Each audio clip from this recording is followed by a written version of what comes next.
Graça e paz, meus queridos amados irmãos e irmãs, nós louvamos a Deus pelo privilégio de mais uma vez poder estarmos juntos, reunidos aqui na igreja com a equipe do Ministério do Louvor e você na sua casa, para juntos adorarmos ao Senhor, na beleza da sua santidade, para lhe render louvores, porque o nosso Deus é bom e porque a sua misericórdia dura para sempre nas nossas vidas. Convido os amados nesse instante a fecharem os seus olhos, inclinarem suas cabeças e juntos elevarmos a Deus uma palavra de oração.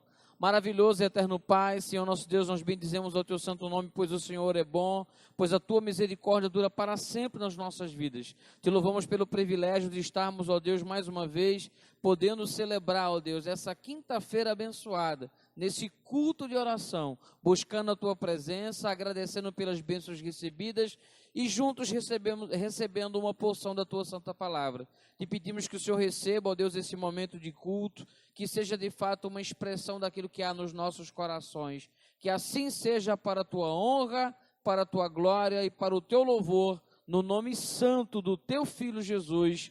Amém, amém e amém. Amém? Nós estaremos nesse instante sendo elevados através de um momento de cânticos espirituais, onde teremos a oportunidade de exaltar ao nosso Deus e ao nosso Pai.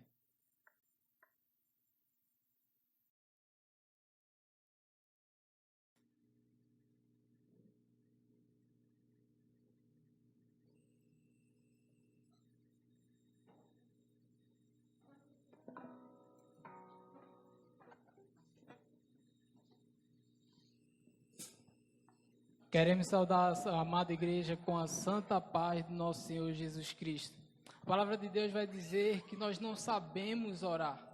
E neste mesmo anseio de querer saber orar, os discípulos questionaram a Jesus Cristo e pediram a Ele para que Ele pudesse ensinar aos discípulos a orar. E naquele momento Jesus Cristo ensina a ele o Pai Nosso.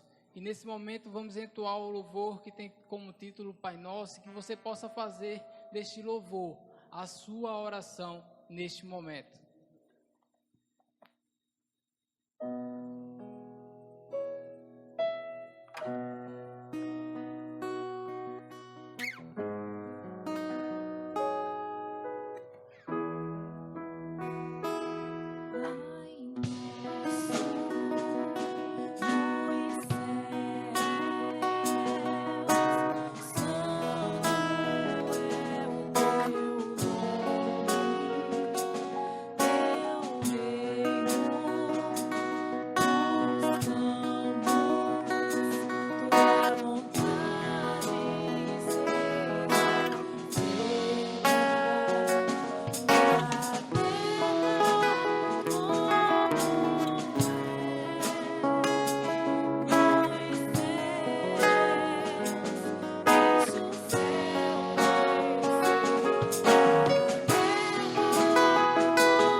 acontecer em cada um de nós, que possamos estar declarando isso a cada dia em nossas vidas. Então declare, deixe o céu descer.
Amém. Que possamos fazer prevalecer em nossas vidas a vontade de nosso Deus.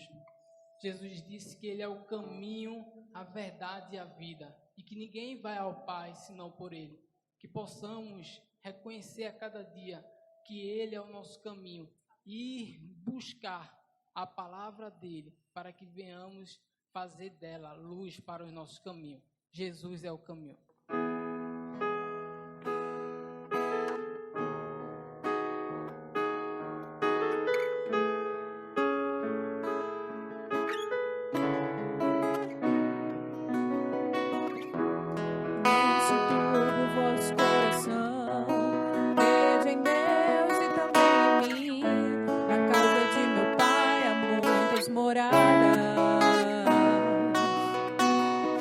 Se não fosse assim, eu não teria dito. Preparamos um lugar, eu virei, vos levarei para mim mesmo. Vós conheceis o caminho para onde eu vou. Eu sou o caminho, a verdade e vida. Ninguém vem ao Pai a não ser por mim. Em verdade,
Amém?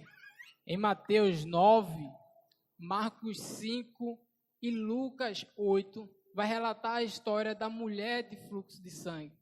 E se você for olhar e ver a fé daquela mulher que sofria com aquele mal durante muitos anos, ela, ao saber que Jesus Cristo estava passando por aquela cidade, acreditou que se ao menos tocasse em suas vestes, seria curada.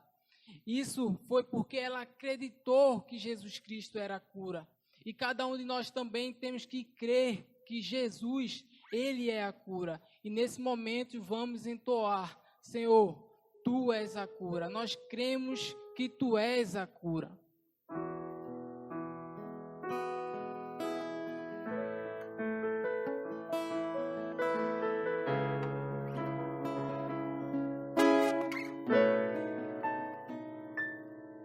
Me escutas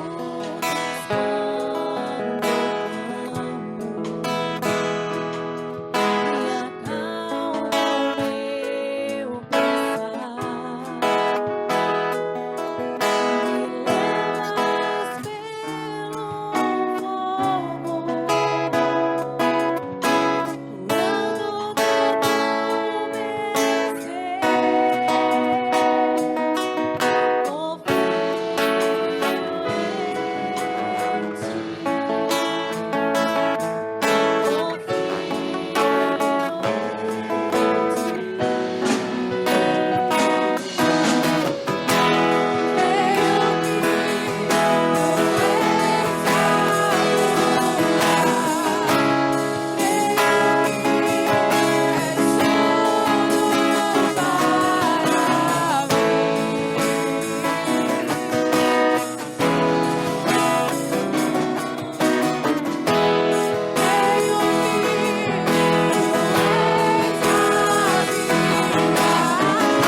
fogo, curando todo meu ser.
Momento nada é impossível. Nada é impossível para ti. Nada é impossível. Nada é impossível para ti. Eis o teu mundo em tuas mãos.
Louvado seja nosso Deus e nosso Pai pelo privilégio que temos de poder adorá-lo, de poder render louvores, de poder abrir os nossos lábios e exaltar esse Deus que é digno de toda honra, de todo louvor e de toda adoração.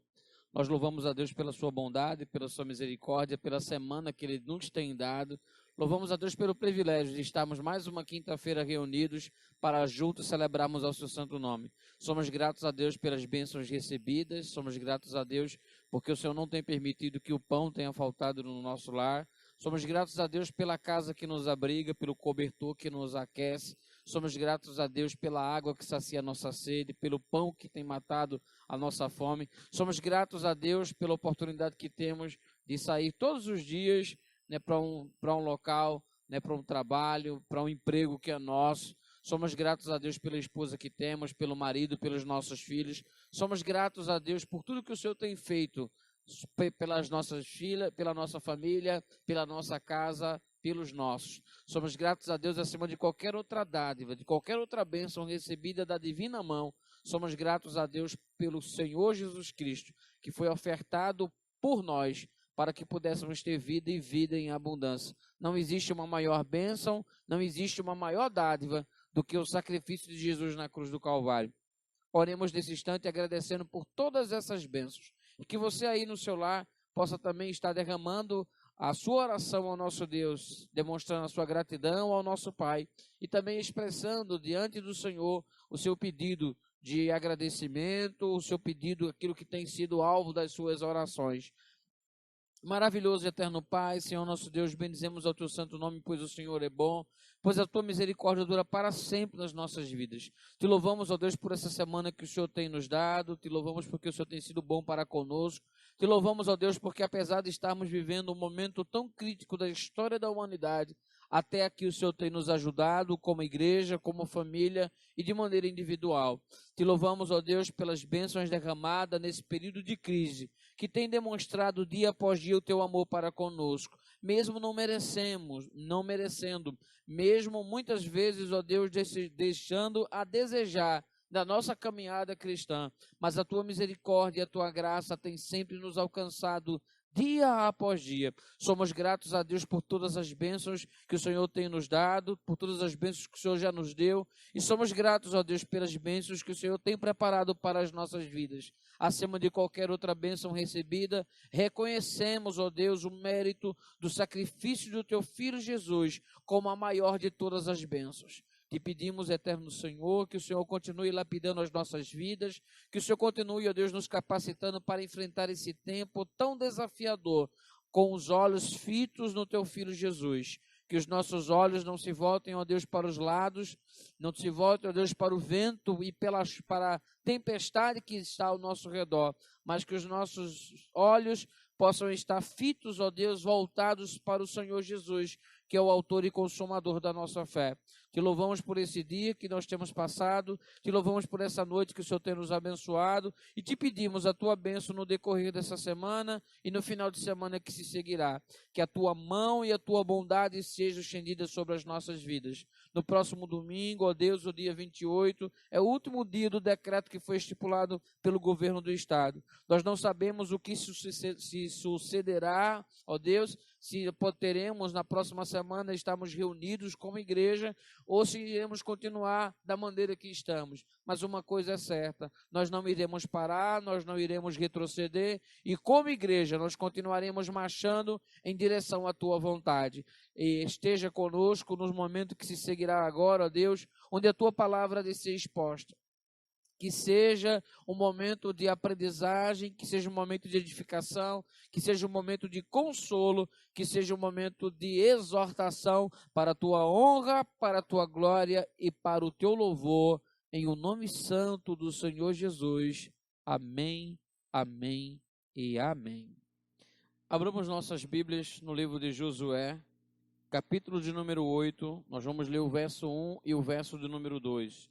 Josué, capítulo 8, o verso 1 e o verso de número 2. Nós estaremos lendo essa porção do texto sagrado.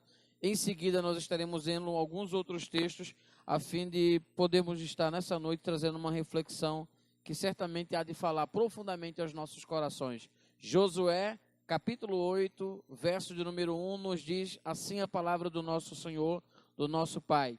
Disse o Senhor a Josué: não temas, não te atemorizes, toma conta contigo de toda a gente de guerra, dispõe-te e sobe ali.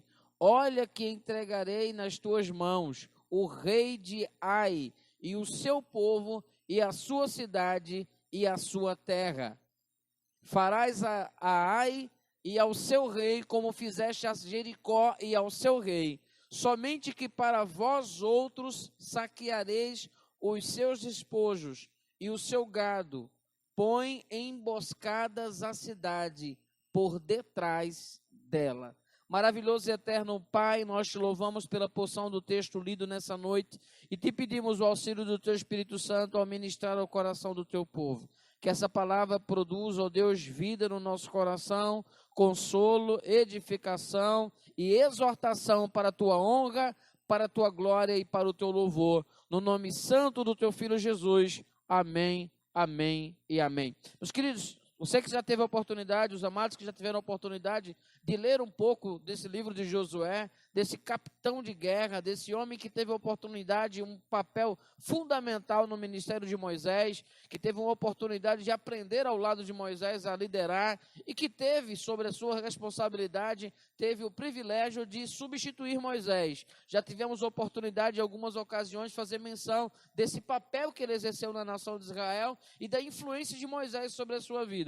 Agora nós lemos essa experiência vivida por Josué em um momento marcante do seu ministério, no momento em que ele estava à frente da nação de Israel, que ele estava comandando a nação de Israel rumo ao cumprimento das promessas de Deus. Sobre Josué pesava a responsabilidade dada pelo próprio Deus de conduzir a nação de Israel até a terra prometida, aquela terra que manava leite e mel, aquela terra que o Senhor havia prometido aos seus pais, e que aquela mesma terra que um dia Moisés também alimentou no coração dos seus filhos, da sua nação, o desejo de conquistá-la, o desejo de possuir.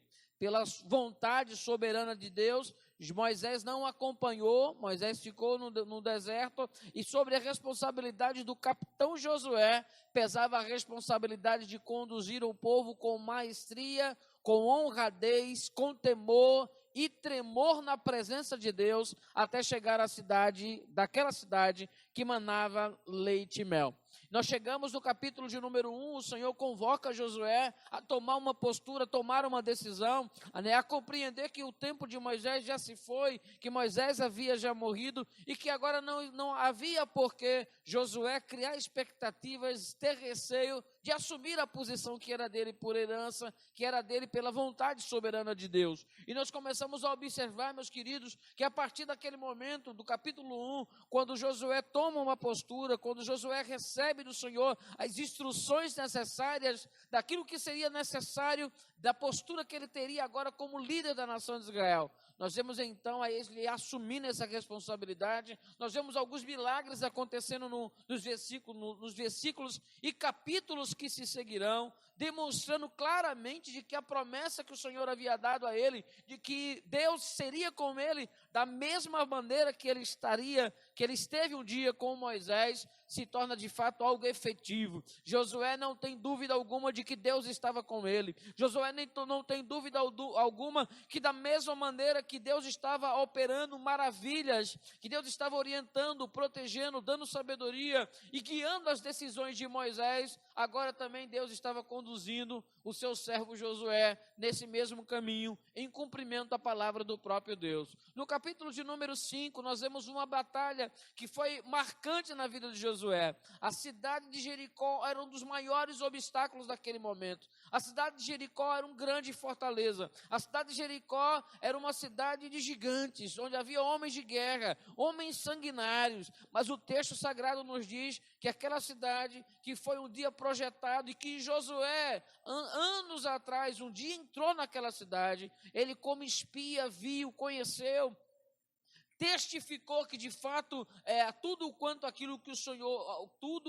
o Senhor já havia falado daquela terra de fato era real. A terra era boa, a terra manava leite e mel, era uma terra extremamente produtiva, era uma terra boa, onde o povo poderia de fato prosperar. Mas aí o tempo nos mostra que estava, a opinião de Josué e a opinião de Caleb foram vencidos pela maioria daqueles espias, e por essa razão o povo acabou no deserto durante o período de 40 anos. Depois desses 40 anos, nós chegamos a esse momento em que Josué se depara com a possibilidade de invadir Jericó. Ele está diante de Jericó, ele está indeciso na decisão que precisa tomar, mas aí vem o Senhor de uma maneira poderosa, o Senhor guia nas instruções, eles conseguem invadir Jericó, e aquela batalha foi uma batalha marcante na vida de Josué e na vida da nação de Israel. Era uma prova cabal de que Deus estava com eles, era uma prova cabal que a mão do Senhor estava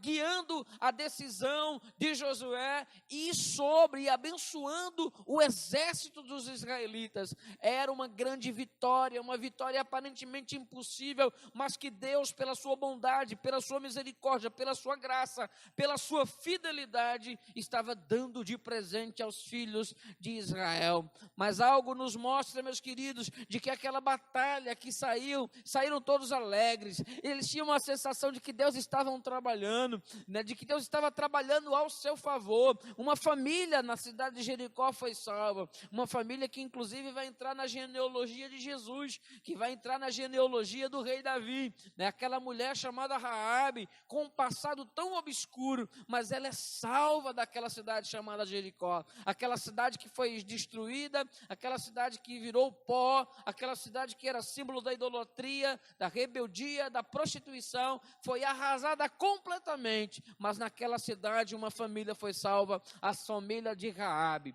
A nação de Israel voltou para casa com a sensação de que não há impedimento para avançarmos, não há um obstáculo grande o suficiente para conseguirmos galgar tudo quanto o Senhor havia prometido. O que serão de fato as outras nações perto do que era Jericó naquele momento? Perto quais eram as fortalezas que as outras nações possuíam? Não havia nenhuma fortaleza semelhante à fortaleza de Jericó. Não havia um povo naquele momento tão guerreiro, tão habilidoso na arte da guerra como era o povo de Jericó. E eles haviam dizimado, vencido de maneira honrosa aquela batalha. Não havia por que duvidar, o Senhor era com eles. As outras nações, eles seriam esmagadas diante do exército de Israel. Mas o texto nos surpreende quando nós chegamos no capítulo de número 7, aquele mesmo exército vitorioso, aquele mesmo exército bravo, aquele mesmo exército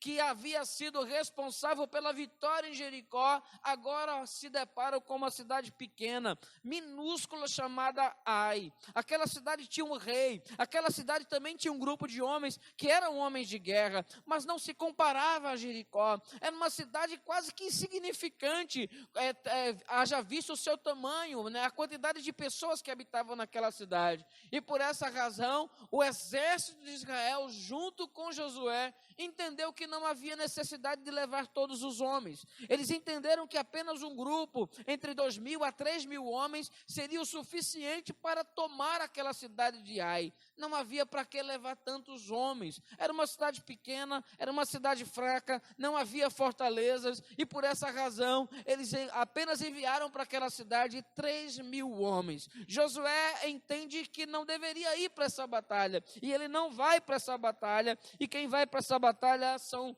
apenas 3.000 homens, que era mais do que o suficiente para poder arrasar a cidade de Ai. O texto também vai nos dizer que antes desse envio a Ai, antes desse confronto em Ai, o texto vai nos dizer que Josué enviou também alguns espias, pessoas que foram, que observaram, que viram o porte físico, que viram de certa forma a habilidade das pessoas da cidade de Ai na perspectiva de um confronto. Como eles se sairiam diante de um confronto? Foi baseado no relatório desses espias que Josué, junto com os seus guerreiros, juntos com o seu exército, decidiram que não havia necessidade de ir muitos homens, mas apenas 3.000 homens era mais do que o suficiente. O texto não nos mostra que havia um plano estratégico, né, traçado. Né? Eles estavam guiando simplesmente porque nós somos a maioria, nós somos mais preparados, o Senhor está conosco acima de qualquer outra coisa, então não há razão para temermos. Nós vamos lá e nós vamos conquistar a cidade de Ai, porque nós conseguimos Jericó, que era uma potência, né? Quem será Ai diante de nós? Mas o texto vai nos dizer que eles foram surpreendidos, que eles foram massacrados. Alguns deles, 30 e poucos homens, foram extremamente feridos, enquanto a maioria correu, diz o texto, como água à procura de uma ribanceira. Eles correm diante do exército de Ai. Eles não compreendem por que estava acontecendo aquilo. Josué não compreende porque estava vendo o seu exército ser derrotado. Ele não estava compreendendo absolutamente nada. Como é que Deus estava com eles e os proporcionou viver a vitória lá em Jericó, mas agora estavam sendo derrotados naquela cidade pequena chamada Ai. Josué então vai e se apresenta na presença de Deus, ele rasga o seu coração na presença de Deus, ele faz alguns questionamentos no capítulo de número 7, ele vai abrir o seu coração, ele vai dizer, ele vai falar acerca da sensação dele, ele vai falar da preocupação de como as outras nações veriam a nação de Israel diante daquele grande vexame, né? Eles foram massacrados, eles foram derrotados, mas como pôde ocorrer algo dessa natureza? Ai era uma cidade minúscula, Ai era uma cidade insignificante. Como é que eles puderam levar, de certa forma, aquela surra daqueles soldados, né, de Ai? O que tinha acontecido? Josué, então, depois de um período, sem compreender o que estava acontecendo, as coisas começam a ficar claras para Josué. Deus abre o entendimento, Deus fala ao coração de Josué o que de fato estava acontecendo. A realidade é que havia desobediência dentro do arraial, né? A nação de Israel havia desobedecido uma ordem expressa de Deus. Quando o exército de Israel invadiu Jericó, havia uma determinação de Deus de que nada de Jericó fosse apanhado. Tudo daquela cidade idólatra, daquela cidade prostituta, ela deveria ser completamente destruído. E nada, nenhum tipo de objeto deveria ser trazido como recompensa, como despojo. O que aconteceu foi que entre aqueles soldados, entre aqueles homens de guerra, entre aqueles homens que aparentemente eram da confiança de Josué, se valeu da oportunidade e acabou furtando alguns objetos, trazendo para si alguns objetos, a qual o Senhor disse que não deveria ser feito. A desobediência daquele homem fez com que ele escondesse aqueles objetos, com que ele cavasse dentro da sua própria tenda, e no arraial do povo de Deus, ele sepultou aquilo que aos olhos de Deus era maldito, aos olhos de Deus era abominável. Aparentemente aquele homem sabia que não foi descoberto, né? Aparentemente ninguém viu, ele não fora descoberto, tudo tinha se resolvido. Ele estava com coisas preciosas, com ouros, com taças de ouro, com objetos preciosos, com joias, e ele havia conseguido fazer essa proeza sem que ninguém percebesse. Mas ele estava enganado. Deus havia contemplado, porque Deus vê tudo, Deus ouve tudo, e Deus está em todos os lugares. E aquele homem estava enganado, redondamente enganado. Aquele homem não estava trazendo apenas maldição para a sua tenda, para a sua família, para a sua vida, mas a nação de Israel ia sofrer em decorrência da desobediência daquele homem. Então Deus abre os olhos de Josué, ele lança isso para Josué, ele esclarece a Josué: Josué, vocês perderam a batalha, não foi porque o exército de Ai era mais preparado do que o seu.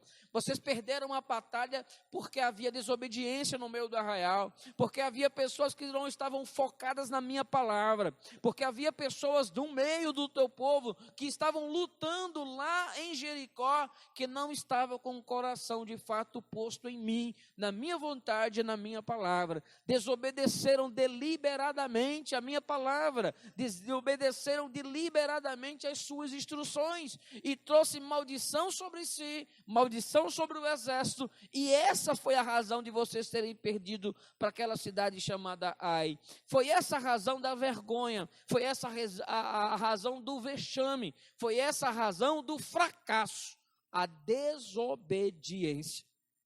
E na vida cristã é justamente em momentos como esse, em que nós desobedecemos a Deus, em que nós não levamos em consideração as instruções de Deus, em que nós colocamos de lado a vontade de Deus para fazer a nossa própria vontade, né? Na nossa ótica, tirando alguma vantagem dessas oportunidades que a vida nos apresentam, e nós colocamos Deus de fora. É justamente nessas decisões que nos conduzem aos maiores fracassos da nossa vida. Não há possibilidade de sermos bem-sucedidos, não há possibilidade de sermos vitoriosos enquanto nós colocamos a vontade de Deus longe, quando nós colocamos a vontade de Deus à parte para fazer a nossa própria vontade. A humildade nos conduz à obediência a Deus, a dependência de Deus nos ensina que é melhor obedecer do que sacrificar, e que as vantagens temporais que esse mundo nos proporcionam não hão de se comparar ao gozo pleno de um dia de poder estar na presença do nosso Deus e do nosso Pai. E aí, meus queridos, nós chegamos no capítulo de número 8. Não teria como chegar no capítulo de número 8 sem dar esse apanhado introdutório no capítulo 5, no capítulo de número 7, para que você possa compreender agora o peso desses dois versículos, a importância desses dois versículos para Josué e para a nação de Israel. Agora, Deus fala a Josué que Josué deveria voltar ao lugar onde ele havia sido derrotado, de que o exército de Israel deveria voltar no lugar onde eles haviam fracassado, onde eles não haviam conseguido a vitória, onde eles não tinham tido êxito. Ele deveria voltar justamente àquele local, porque o Senhor daria vitória a eles naquele local. Nós sabemos que Deus trata as pessoas de maneira particular, nós sabemos que cada caso é um caso, mas no caso de Josué, o Senhor quis honrá-lo justamente naquele lugar onde um dia ele foi derrotado, justamente naquele lugar onde um dia eles foram humilhados. O Senhor desejaria honrá-los naquele mesmo lugar. Deus então convida, meus queridos, Josué para enfrentar novamente aquela guerra, naquele lugar. E as coisas começam a se dar de maneira diferente da primeira ocasião. Primeiro, porque Josué se propõe agora a ir para a guerra. Ele não permitiu apenas que o exército fosse, mas ele queria se envolver ativamente na questão. Ele não admitiria perder, a nação perder mais uma vez, sem que ele estivesse colocando a mão, sem que ele estivesse ajudando, sem que ele estivesse participando. Ele não ia ver as coisas acontecerem mais uma vez de braços cruzados, ou ocupado em outros afazeres, talvez tão justos quanto, mas ele agora tem consciência de que a presença dele na batalha tem um significado, e ele vai na batalha, ele se envolve na batalha. No primeiro momento nós vemos, meus queridos, de que apenas 3 homens foram deslocados para Ai. Agora é diferente. Josué entende o peso da responsabilidade, e depois de resolver a questão da maldição lá na tenda daquele desobediente, Deus agora envia Josué novamente para aquela cidade onde um dia ele foi derrotado, onde um dia ele fracassou, e agora ele vai com 30 mil homens. Agora não são mais 3.000 homens, mas 30 mil homens que estavam dispostos a lutar pela causa da nação de Israel, que estavam crendo na promessa, que haviam visto e sofrido o preço da desobediência, e que estavam com corações firmados para cumprir a vontade do nosso Deus e do nosso Pai. Sim, meus queridos, outro fato interessante é o fato de Deus estar colocando uma estratégia diante deles. A primeira ocasião em que eles vão à cidade de Ai, nós vemos que a sensação de que já ganhei dominava o coração daqueles homens,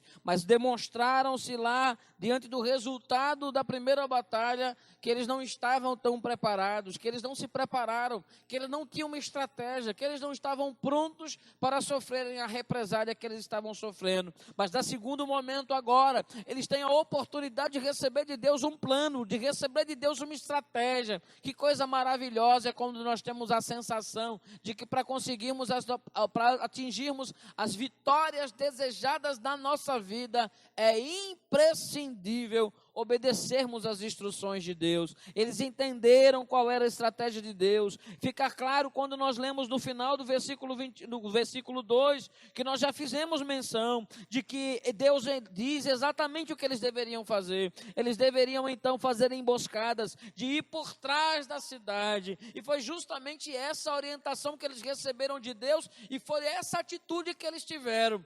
O texto vai nos dizer que enquanto parte do exército junto com Josué atravessaram pela parte de trás da cidade de Ai, o texto vai dizer que um outro grupo entrou, foi em direção a atacar pela frente da cidade. E depois de atacarem no primeiro momento, eles começam a recuar, e mais uma vez o exército de Ai tem aquela sensação de que nós vamos mais uma vez massacrá-los. E aí o exército de Ai, eles começam a sair da cidade de Ai em direção ao exército de Israel. E o exército de Israel começa cada vez mais recuando, né? Os passos começaram a retroceder, mas era a estratégia de Deus, era o plano de Deus. E quanto mais Israel, o exército aparentemente fugia, mais o exército de Ai se colocava em um campo aberto, longe da cidade de Ai. Quando estavam longe o suficiente, o texto nos diz que Josué entra por detrás, toma a cidade de Ai, e aí ele pega e encurrala o exército de Ai. Bendito seja o nome do Senhor. É o Senhor quem nos dá a vitória. É o Senhor quem nos garante a vitória na nossa vida quando nós estamos dispostos a obedecer às orientações dEle. Quando nós colocamos os nossos conceitos e preconceitos de lado para que a vontade de Deus permaneça sobre a nossa vida. Fica claro então, meus queridos, diante de toda essa realidade vivida por Josué, de que nós não podemos, e Josué não podia permitir que a derrota do passado impedisse as vitórias do futuro. O que seria dessa vitória marcante na vida de Josué, no capítulo 8, quando ele vence a cidade de Ai, se ele estivesse preso à derrota lá de trás? Se ele estivesse preso à queda lá de trás? Nós precisamos ter maturidade para seguir em frente, olhando para as vitórias que virão após. Nós não podemos estar presos às derrotas lá de trás, aos nossos fracassos, aos nossos sentimentos de culpa, aquilo que nos trouxe dor, angústia, decepção e frustração, e que já passaram. Há uma canção antiga que nos dizia: águas passadas não movem moinhos. E de fato, águas passadas não movem moinho. Ou como o texto bíblico nos vai dizer através do apóstolo Paulo: esquecendo-me das coisas que para trás ficam, eu prossigo para o alvo. Nós precisamos ter a maturidade, meus queridos, para vivenciar o momento que nós estamos vivendo no curso da história e na nossa própria vida diária, ao longo da nossa caminhada cristã, de não permitir que os fracassos do passado, que as derrotas do passado, que as aflições do passado nos impeçam de sonhar, nos impeçam de planejar, nos impeçam de avançar, nos impeçam de conquistar vitórias significativas na nossa vida. E fica claro isso no texto sagrado, e é algo que nós precisamos dia após dia lapidar no nosso coração. Mas o que mais nos chama a atenção, meus queridos, é que depois daquela vitória expressiva em Ai, registrada no capítulo de número 8, nós chegamos ao final dessa mensagem desta noite, dessa quinta-feira maravilhosa que o Senhor tem nos dado. Nós aqui, um pequeno grupo resumido, e você aí na sua casa, nós temos a oportunidade de testificar que depois daquela batalha, depois da vitória, depois de eles entenderem de que eles não deveriam estar presos ao passado, mas prontos a enfrentar novas guerras, novas batalhas, e em Cristo conseguir, em Deus conseguir as vitórias sobre elas, o que nos chama a atenção é o que está registrado no versículo de número 30, quando o texto nos diz: então Josué edificou um altar ao Senhor, ao Deus de Israel, no monte Ebal. E nós vemos no versículo de número 31, de que ele edifica esse monte naquele lugar, seguindo as instruções que Moisés havia dado. De que quando eles conquistassem a terra, eles deveriam edificar ali um altar. E Josué, então, ao conquistar a cidade de Ai, no monte Ebal, ele edifica um altar, e ele sacrifica ao Senhor, e ele adora ao Senhor, e ali ele reconhece de que a vitória que foi dada não foi resultado da sua própria força, mas da mão de Deus que estava sobre ele. Que Deus te abençoe, que Deus nos ajude dia após dia a termos a mesma atitude. Se desejamos viver vitórias significativas, mesmo diante dos fracassos vividos, precisamos estar dispostos a erguer altares de adoração ao nosso Deus e ao nosso Pai. Precisamos estar dispostos a oferecer sacrifícios ao Senhor.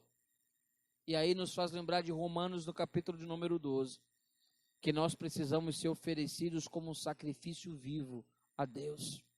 Nessa noite, meus queridos, nós somos chamados, convocados a edificarmos um altar ao Senhor. Edificarmos um altar ao nosso Deus e sermos de fato oferecidos como um sacrifício vivo.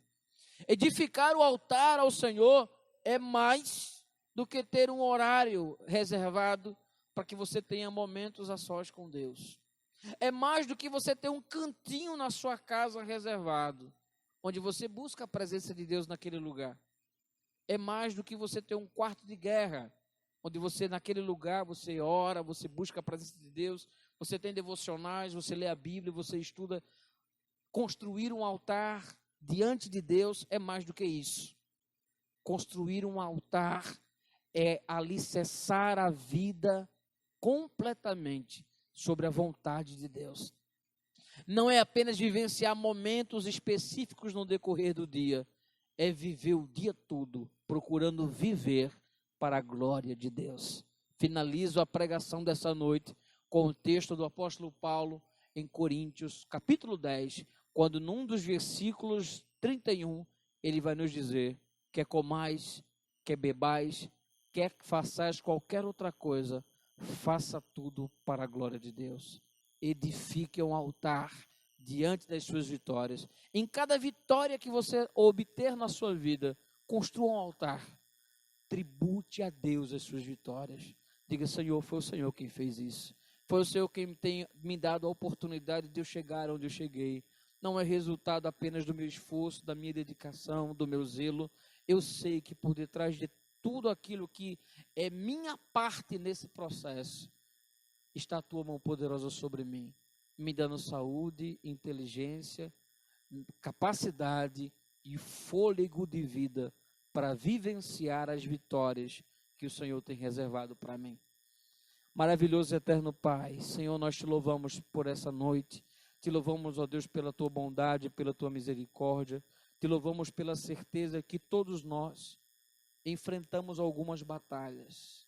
Alguns talvez estejam sentindo um peso de uma aparente derrota, que talvez entendam ser definitivas pela visão, às vezes, míope do problema, mas que o Senhor nos ensine a diferenciar, ó Deus, as derrotas na qual passamos nesta vida e entender que existem derrotas que a vida nos impõe, que não são definitivas.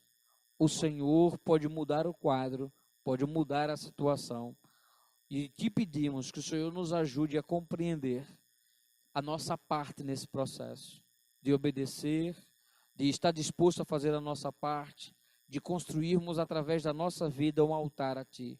Perdoa nossas falhas e imperfeições, perdoa muitas vezes a nossa incredulidade, perdoa as vezes que desejamos resolver as coisas do nosso jeito e perdoa as vezes, ó Deus, em que nos frustramos quando as coisas não saem do nosso jeito. Nos faz entender que o Teu jeito, a Tua maneira, a Tua vontade é boa, perfeita e agradável. Dai-nos, ó Deus, as instruções necessárias para que venhamos enfrentar as nossas batalhas e atingir o objetivo que o Senhor espera para cada um de nós. Em o nome santo do Senhor Jesus. Amém, amém e amém. Até domingo, meus amados. Que Deus abençoe a todos em nome do Senhor Jesus.